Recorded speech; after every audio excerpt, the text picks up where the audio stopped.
কি দোস্ত, এত জরুরি তলব বুঝলাম না। কলেজ যাস না আজকে? মনটা খারাপ দোস্ত, এই জন্য কলেজে যাইতে পারিনি। বুঝি রিয়ার সাথে যে তোর মিট করাইলাম, ওর সাথে কথা হয়েছিল? এটা খুব আমার সাথে সিট করছে দোস্ত।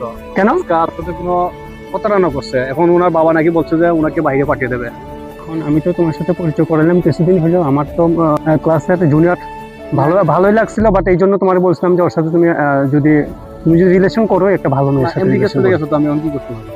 না ভালোবাসা ব্যাক করতে পারবো, না ওনাকে ভুলে যেতে পারবো। খুব কষ্ট বুকের ভাতে নিয়ে বসে আছি দোস্ত। এখন তুমি পারো একটা কিছু করো দোস্ত, তুমি আমার প্রাণপ্রিয় দোস্ত, দোস্ত তাইলে খুব আমার কষ্ট লাগে দোস্ত।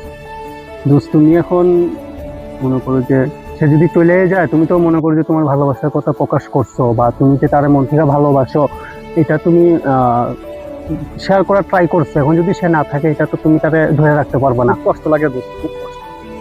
আচ্ছা, দোস্ত তোমার এই যে তুমি যে এইভাবে পড়ে রয়েছো বা তুমি যে আমার জরুরি তলব করছো, আমি ওখান থেকে আইছি, এটা মনে করো যে আমার তোমার দেখে খারাপ লাগতেছে।